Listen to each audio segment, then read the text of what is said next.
What's going on, everyone? It's Ben from YGO from Zero back with another retro Yu-Gi-Oh video, and in this video we're going to be covering another vampire format deck. Now, if you're new to the channel, vampire format is the format held in February 2004, and the main sort of change to the previous format is the introduction of Dark Crisis, which is a booster pack that included a lot of new staples. And one card that included that was played a lot at the time, but not really as much now, is Vampire Lord. Now, Vampire Lord was played a lot at the time because it's a monster with a fair amount of attack, 2000 pretty big at this time.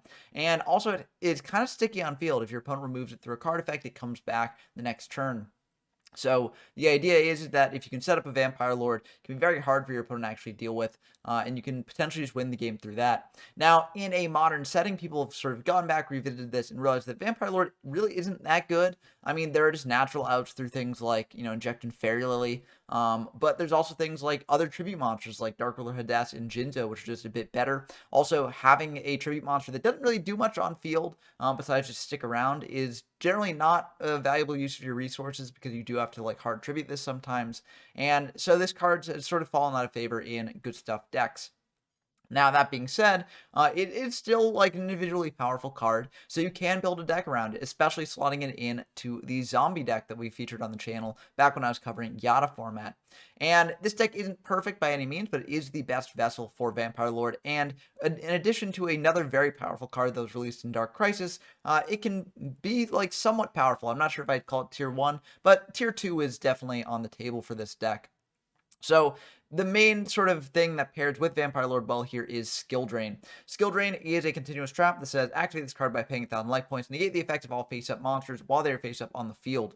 So basically with Skill Drain up, your Vampire Lord will be able to come back because if it's destroyed by a card effect, you can bring it back from the graveyard because its effect will activate in the graveyard. But things like, Injection Fairy Lily, things like DD Warrior Lady, they won't be able to actually clear Vampire Lord. So the idea is if you can set up Vampire Lord with a Skill Drain up, it can be really annoying for your opponent to deal with, and that can just potentially bring you to victory. So some other cards that work well with Skill Drain are things like Giant Rat and Pyramid Turtle. Those activate in Grave as well. Pyramid Turtle can also bring out Vampire Lord. Giant Rat can bring out other copies of Giant Rat as well as Pyramid Turtle to get into the Vampire Lord. And here we sort of see the sort of first genesis of like a Dead Rat style of deck. If you're familiar with Reaper format, then Dead Rat was a deck that was fairly popular there and basically involved ramming a bunch of Pyramid Turtles, getting out like a Ryukoki and attacking in that way because Ryukoki is 2400 attack, which is pretty big. Unfortunately, we don't have access to that big of a zombie monster in this format, but Vampire Lord is still the best we got. Those were the monsters that we're sort of playing to pair well with Skill Drain. Because we're playing Giant Rat, we're also playing things like Exiled Force here. Exiled Force can actually use its effect under Skill Drain because it tributes for cost. So it will tribute itself, and then since it's not on the field, its effect will be able to activate and destroy a monster. So that's very good. We are playing Fiber Jar and Injection Fairy Lily. Both of these don't really pair the best with Skill Drain, but Fiber Jar is sort of like a panic button when Skill Drain is popped. And Injecting Fairy Lily can just end games out of nowhere if you don't have the Skill Drain up already. So I do think these cards are important to include. We also have a Sangan, a Serpent, a Witch of Black Forest, and a Tribe Infecting Virus. Tribe Infecting Virus also doesn't get its effect while Skill Drain is up on field, but I do think it's individually powerful enough that that's fine. You can sort of save it in hand until your opponent does pop the Skill Drain, then bring this out, clear their entire field, and that can be extremely good. Serpent is just a recurable body, which can be nice in a deck like this. And so that's why we sort of have the monster lineup we do. There are potentially some other monsters that you can include here, like Break with the Magical Warrior could be strong. Spirit Reaper is a card that you could play in this deck because it can be fetched out off of Pyramid Turtle. The reason I didn't go with Spirit Reaper here is that Skill Drain kind of conflicts with it because with Skill Drain on field, Spirit Reaper is just a very weak monster. But it could potentially be good to include in the future if you're planning on building your own version of this zombie deck. For these spells, we got Triple Book of Life. These are to revive our zombies, banish monsters from our opponent's graveyard. So this can banish things like Sinister Serpent. It can banish things like a DD Warrior Lady that wasn't able to pull off its effect because of Skill Drain. So it can be pretty strong. Now, the downside to Book of Life is that when you are in a position where your monsters have been banished by DD Warrior Ladies, let's say you haven't been able to get up Skill Drain yet, Book of Life can be really bad. It can be a bit of a brick. So I'm not sure if I'd, play it at 3 copies in the future, but I did test it out here, and I do think the card is pretty good. So I definitely think some number of this is probably justified, but maybe not 3. We've also got Change of Heart, Confiscation, Dark Hole, Delinquent Duo, Graceful Charity, Heartbeat's Feather Duster, Mirage of Nightmare, Monster Reborn, Triple MST to pair with the Mirage of Nightmare, Painful Choice, Pot of Greed, Raigeki, Snatch Steal, and Force Sentry. So pretty much the standard powerful spell lineup here. Nothing is really too different there. I mean, that's this sort of format, and a lot of DM formats of this time. You do have these very homogenous sort of spell and trap lineups because they're made up of the most powerful spells and traps. Speaking of powerful traps, we've got Call of the Haunted, Imperial Order, Mirror Force, and Ring of Destruction as well, in addition to the 3 skill drains that I mentioned earlier. For the side deck, it's kind of iffy. I was sort of experimenting with a couple different things. I think like the things that we should definitely include in here are triple Royal Decree, double Nobleman of Crossout. Nobleman of Crossout is very good against flip focus decks, and Royal Decree can shut down trap focus decks, although it does conflict a bit with skill drain. But you generally bring this in if you think that skill drain isn't really going to be good against your opponent's deck if they're playing like a trap lineup. We got 3 Torrential Tribute. Unfortunately, Torrential Tribute will not allow you to bring back Vampire Lord if you use it. If your opponent activates Torrential Tribute on Vampire Lord, then you will be able to get it back, but it has to be an opponent's card effect, so you can't just like preemptively trigger the Vampire Lord. But you know, these can be good against certain aggressive strategies, and getting zombies engraved for Book of Life isn't the worst thing in the world, so I don't think Book of or Torrential Tribute is that terrible. Speaking of books, though, we've got Book of Moon here at 2 copies. This is kind of an experimental inclusion. Like, I don't know how well I like it, but it can enable like Vampire Lord to get over bigger monsters like Jinzo and Hades, so that's why I think it's okay in the side. We've got a Heavy Storm and a Dust Tornado to act as more spell and trap removal. We've got a Scientist as another card to sort of experiment with here. Just like Spirit Reaper, this card's really bad into skill drain, but if you don't have skill drain up, this card can be insanely good. So I'm not sure how I feel about it at this juncture. And lastly, we have a Jinzo to sort of swap out for our Vampire Lord if we want a different tribute monster. For the fusion deck, we've got sort of a toolboxy fusion deck in case we bring in the Scientist. Pretty standard stuff. You know, we got the Dark Vultures in there, we've got Dark Flare Knight in there, we've got Darkfire Dragon and Dragoness of Wicked Knight for their levels. We've got Fiend Skull Dragon, we've got Reaper on the Nightmare, we've got Ryu Sentry, Super Robolade and Super Roboyar can come up in very obscure situations. We got Last Word from Another Planet, and we've also got triple Thousand Eyes Restrict. Now, again, you know, in this format, you have an unlimited fusion deck, just like in GOAT. So if you do need a monster that's not actually in your fusion deck, you can sort of say to your opponent, hey, you know, I'm bringing this out for my fusion deck, even though I don't quite have it.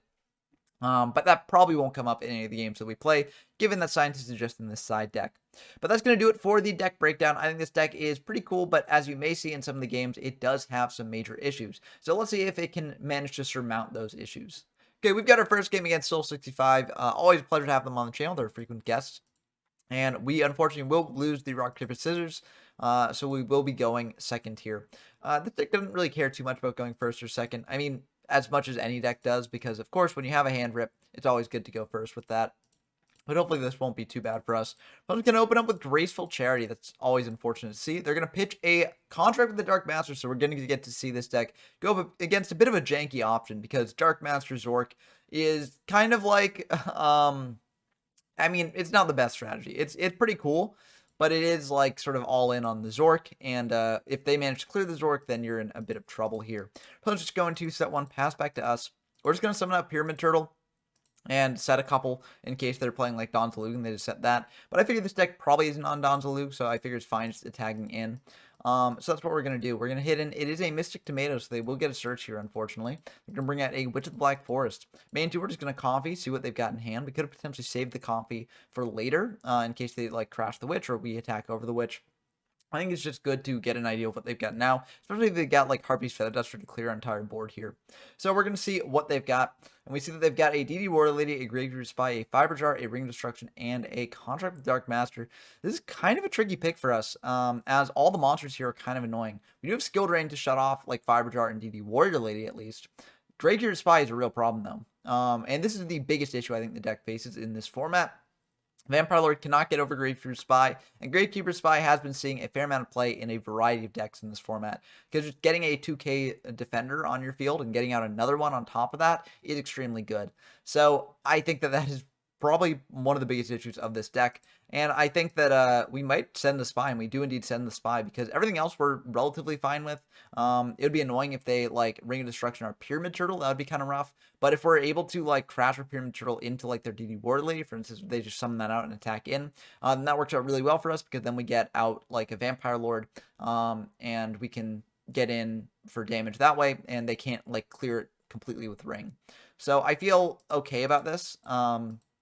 But yeah, it's kind of awkward that we had to take like a relatively low impact card in Spy Our opponent is going to go for the DD Warrior Lady indeed, attack into the Pyramid Turtle here. We flip Skill Drain, and we will be able to get out a monster from deck here. So we'll get out the Vampire Lord.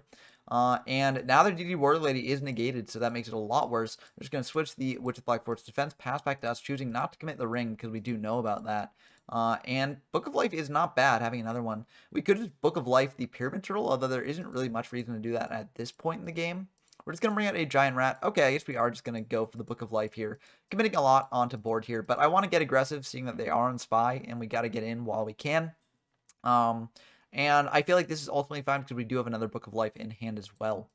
So we're going to do that. We're going to hit over the Warrior Lady with the Vampire Lord here. We're going to hit over the Witch with the Giant Rat, and then we'll hit in directly for 1200. They are going to search out Dark Master Zork, which is searchable off of Witch. So they do have the sort of material to do that if they draw like another monster.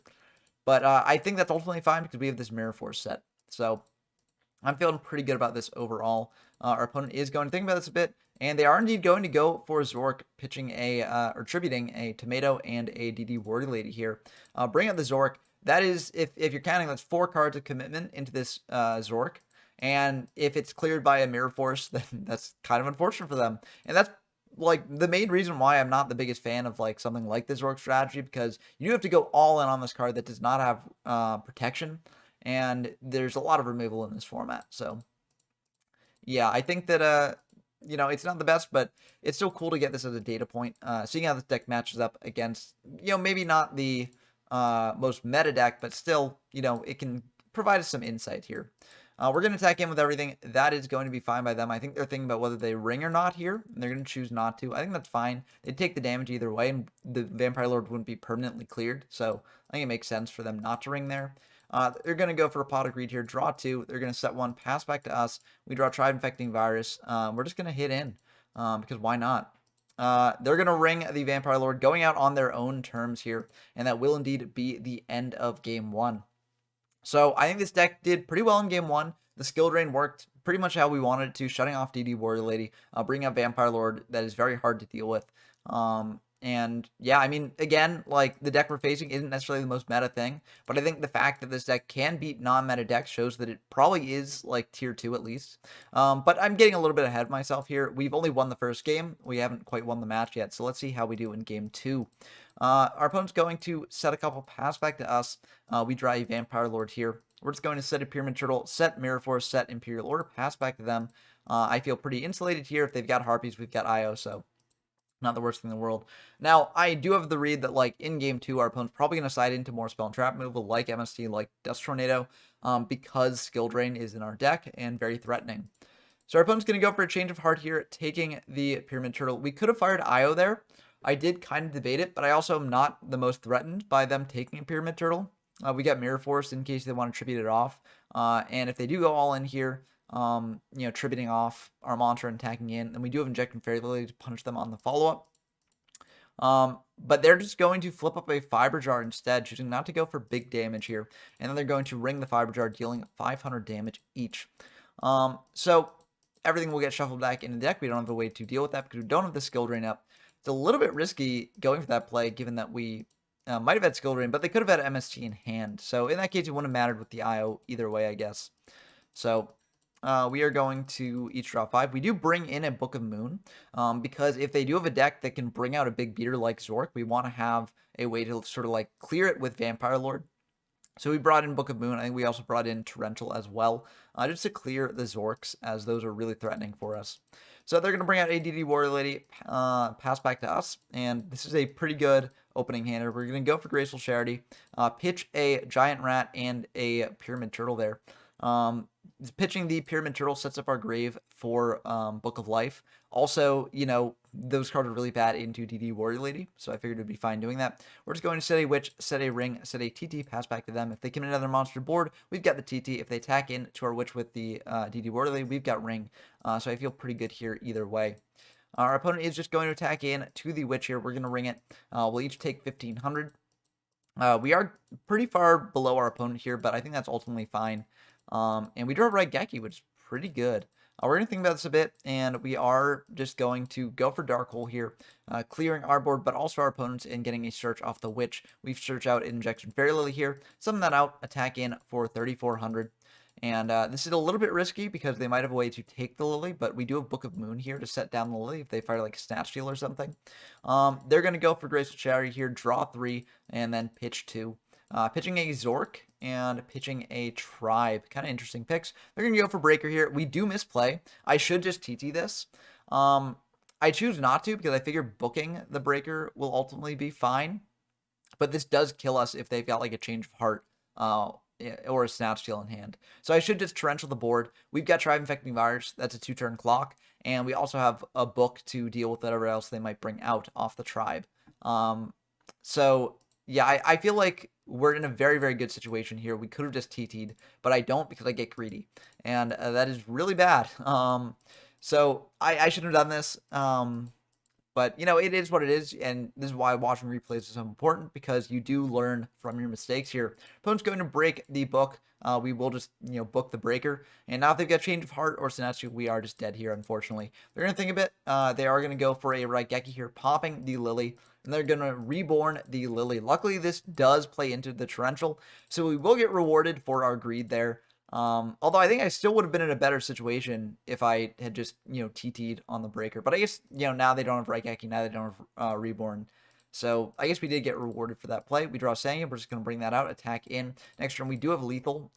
If they just bring out a monster tech into Sangam, we can Raigeki, bring out Tribe, and that should be the end of the game here. So I feel very good about this. Our opponent is just going to think about this a bit, for quite a bit, and then bring out a Sangan of their own. They're going to set one, pass back to us, and MST just wraps this game up. We're going to fire MST on their back row. It's an MST on ours. That is perfectly fine, because Tribe plus Sangan will indeed be 1,600 exactly. So unless they're playing Karibo, this will indeed be the end of the game. Looks like that will indeed be the end of the game. Last card in hand was just a dead Zork. So very, very good games here. I think this deck acquitted itself pretty well, even into some pretty difficult, like, cards for it. Like Graveyard Spy is very annoying for it. Luckily, we didn't have to deal with that Spy because we were able to snipe it with Raigeki, snipe it with a Comfy. So we didn't have to worry about that. But I do think that it does show that this deck has some, you know, merit, at least in beating rogue decks. Of course, you know, there's only so far you can test a deck going against rogue, so let's see how it does against a bit more of a meta strategy. Okay, we've got our second game here against 2003, 579, 31. Another frequent guest on the channel. Always a pleasure to have them on. We are going to win the rock, paper, scissors here, so we will be able to go first, which is pretty good. Let's see if we get a good hand for going first. Duo is pretty good to open, and we also have Skill Drain here, so that's pretty good as well. We're going to fire the Duo right away, and we hit Raigeki, so that is really good. Looks like they're on Shining Angel, so this might be a deck sort of trying to turbo out DD Warrior Lady. So we're going to T-set and pass. They're going to go for a painful choice here. You never really want to see that, and so they are going to send the 3 hand reps. I don't think we give them those, except maybe Duo is good. And they're also going to send 2 Rotas. Now we could just give them Duo. You know, they'll hit one of our cards out of our hand, but we'll get back the Sinister. So it's not that bad. They'll also take 1,000 and not get a monster to hand. So it might be good to go for the Duo, but also I kind of want to give them the Rota. So that way if they bring out like a DD Warrior Lady attack into our set, then we can flip Skill Drain and get a monster out. That's kind of tricky. I just give them Rota because I do just want them to do that. This is a little bit risky, but I do think it's worth it. Unfortunately, they go for Exiled instead of Warrior Lady, so we do get a little bit punished here, and they will indeed pop the Turtle. They're going to set to pass back to us. We draw Book of Life, though, so this is a bit rewarding here. We're going to go for Giant Rat attack in. We're choosing not to go for the Turtle yet. We could banish that Exiled Force and bring out the Turtle, but I don't want to play into, like, TT. I don't want to play into Mirror Force. So I figure it's fine saving the Turtle Engrave there. So I'm just going to set one, pass back to us. We draw Harpies, which is pretty nice. We're just going to fire that Harpies. They've got IO, though, and we're just going to bring out this Tribe Infecting Virus here. We are going to switch the Rat to Defense to play around Mirror Force here and attack into their set. It is Warrior Lead, so that will banish the Tribe there. We can't flip Skill Drain in the damage step, although I really don't think we'd want to, as, you know, they'd have us kind of walled up here, so not really a point to doing that. They're going to pay 7 to keep the IO on field. They're going to set another pass back to us. We're just going to switch the Rat to attack it in their set, see what it is. It is a Sinister Serpent, so that will go to grave. They'll be able to get it back here. And they've sort of walled us up a little bit. We could commit our own Serpent to field and attack in that way, but they're, bleeding 700 each turn off the IO, so I'm not too concerned about that. They are indeed going to go for the effective tribe. We're going to chain skill drain, so that will stop that. And they're just going to pass back to us, and we're just going to attack in to the Tribe Infecting Virus here, bringing out a Pyramid. Oh, bring out an Exiled Force. I don't know how I feel about this. I think I should have gone for Pyramid Turtle, then crashed that into Tribe, then brought out Vampire Lord, hit in that way. Would have done a bit more damage. This isn't, like, terrible, but yeah, I don't know how I feel about that. I don't really like that play that much. We're just going to set a Sinister Serpent here, pass back to them. They are going to pay another 700, set another pass back to us. We draw a Geki, that won't really be helpful here. And we're just going to pass back to them. They've got pots, they'll let the IO lapse. And they're going to go for MST on our skill drain here. Flip up a Gravekeeper Spy, bring out another Gravekeeper Spy in defense mode here. And they're going to attack into our set. It is Sinister Serpent, so that'll go to Grave. They're going to set another pass back to us. Seems like a pretty juicy Raigeki board here. So we are indeed going to do that. We could have potentially Book of Life back our Pyramid Turtle, attacked into their Spy, brought out, like, Lord, but that wouldn't be able to deal with their defense position Spy. So I think it's ultimately fine. They're going to search out a DD Warrior Lady from the deck there. We're going to go for Comfy, see what they're working with here. And they've got Hades, Warrior Lady, Serpent, and Angel.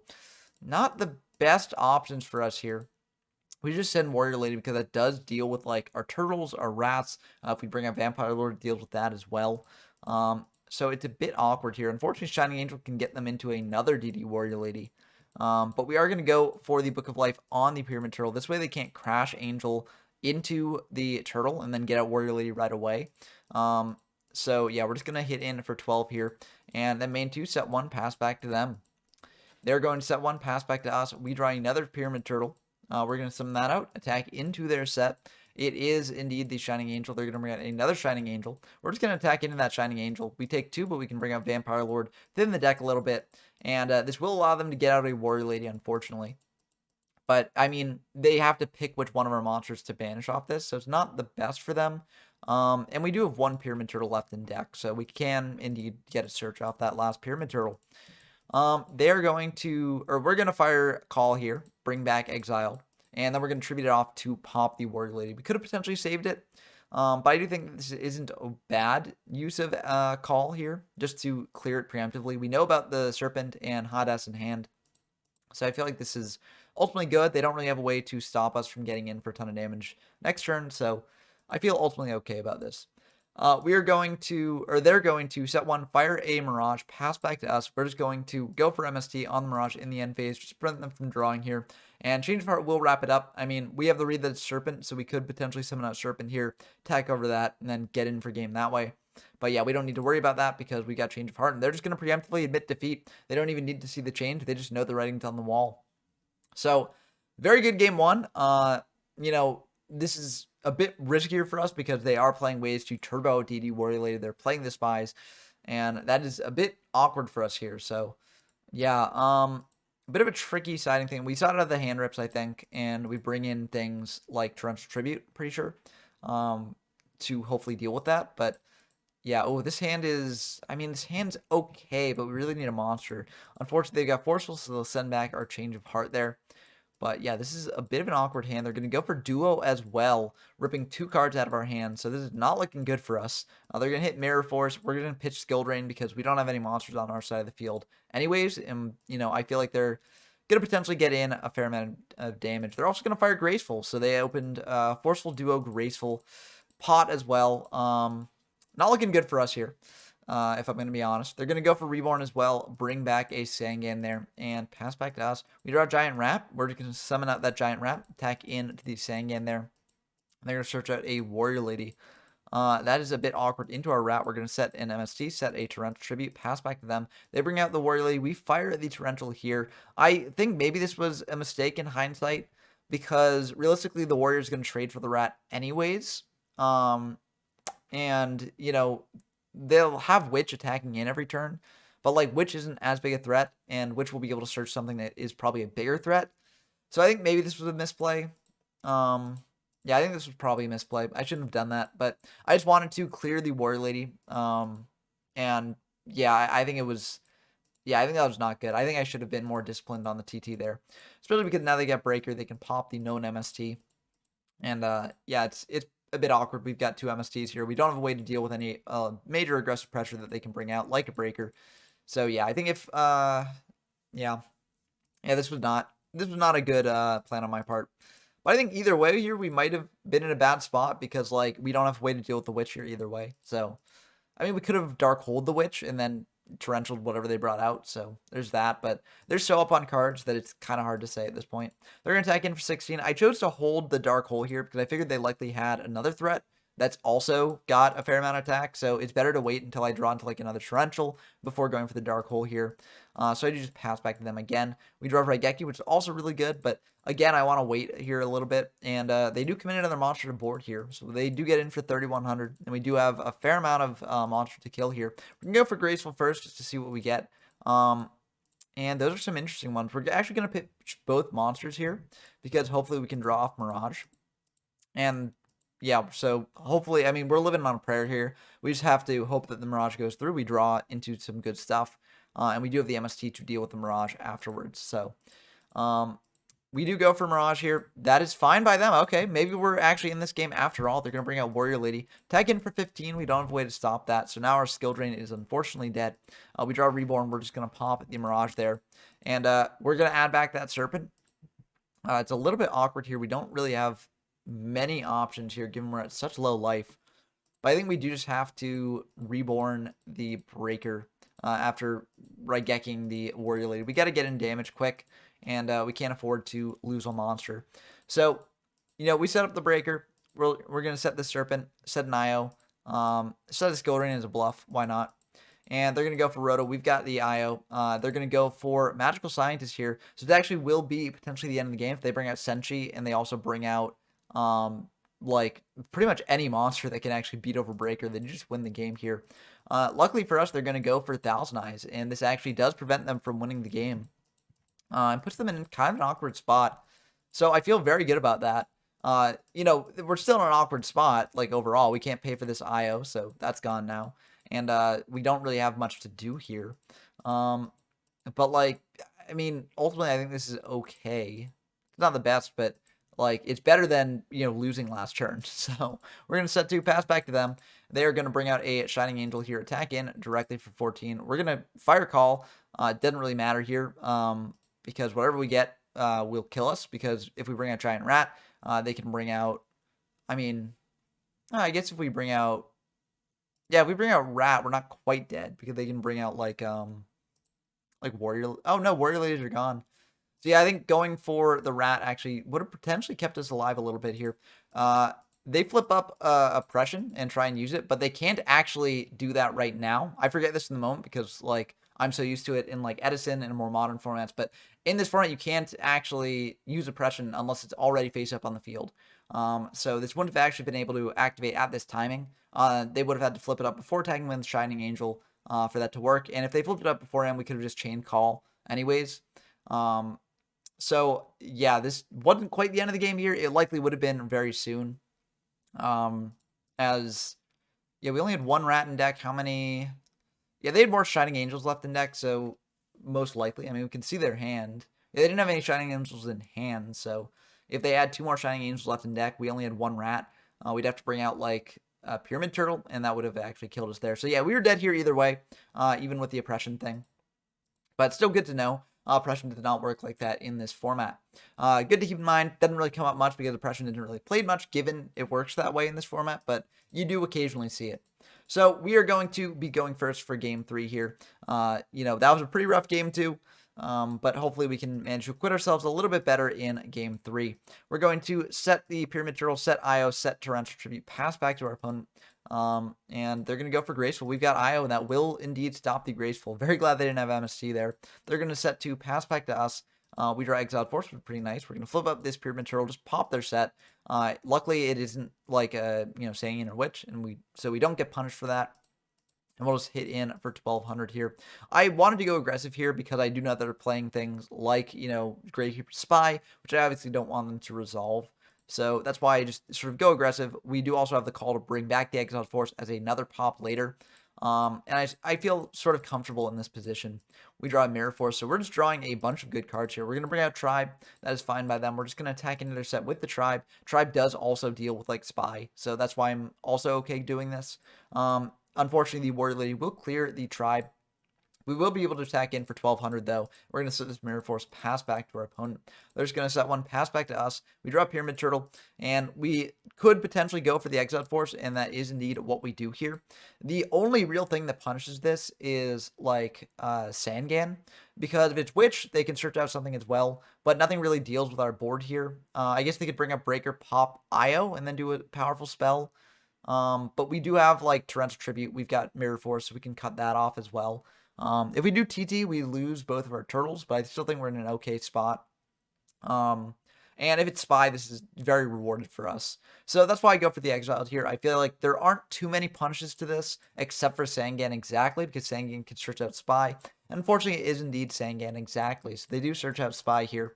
And we will get to attack in for 2400, so it's not even the worst thing in the world after this, because we are doing pretty good on life points. But it is a bit awkward here now. They're going to set a Spy, and we draw a Forceful Sentry. We're going to think about whether to actually let the IO go. We're just going to keep it up, because we want to keep it up until we draw a way to deal with the Spy.